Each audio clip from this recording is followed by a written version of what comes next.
That's why I give you notes. That's why I'm not trying to holler you up a wall. Right? It's no good at me hollering you up the wall and then you come down and walk crooked. Look at verses 1 through 3. Keep your Bibles open. Dear friends, do not believe. That word believe in the Greek is a verb.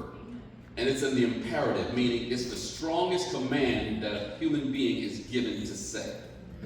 So he can't find another way of saying it any stronger.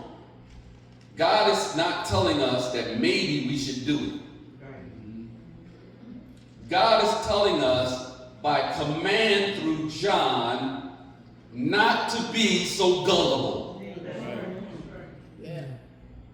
Look at verse 3. He says, do not believe every spirit. Lowercase s.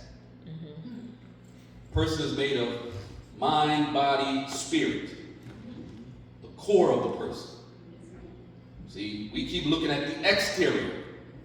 You got to hear what they really made of. Jesus said, out of the abundance of the mouth, the heart speaks. I'm trying to do the best I can, D. So your job as a believer is to evaluate what's coming out their mouth. Lord help them. So he says, why? Because there are many false prophets out in the world. Right? So the Apostle John commands Christians not to be gullible, but discerning. Because he says, test every spirit. Test them. Test what comes out of their mouth. Right?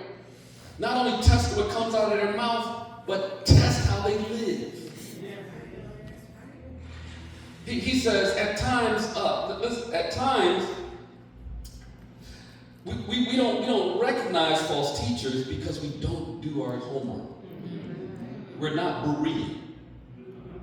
The Bereans in the book of Acts, when the apostles would teach, they would listen to them and then take what they said and then go back to the Bible and make sure that they're right with God. That what's coming out of the apostles' mouth is what God said, right? And they had to evaluate it and measure it before they took it in, right? Because one thing you need to know about false teaching, it will pervert your thinking, and it will pollute your soul. I was just talking to a good friend of mine. We had been friends since we was kids on Greenway Avenue growing up, and we were at lunch. I took him to lunch. He lives in Georgia. He was up here.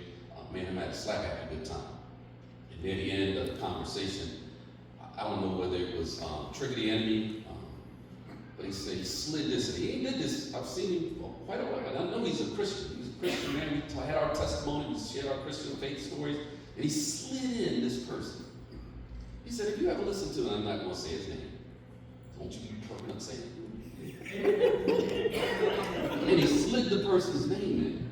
Now, I knew the person. I knew what they talk about. And so I wanted our meeting to end good. Just laughing all 2 hours and everything. He slid this guy in that I know is full of the world, and he's just fine. So I said to him, I said, yo, man, I'm careful who I allow to come into my thinking. Yeah. And I'm familiar with what comes out of his mouth. Do yourself a favor. Stop listening to him.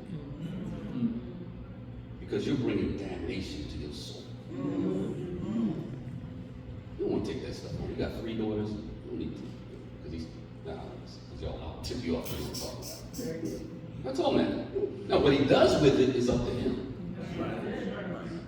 But I felt that if I love my friend like I love him, I have a responsibility to tell him, don't do that.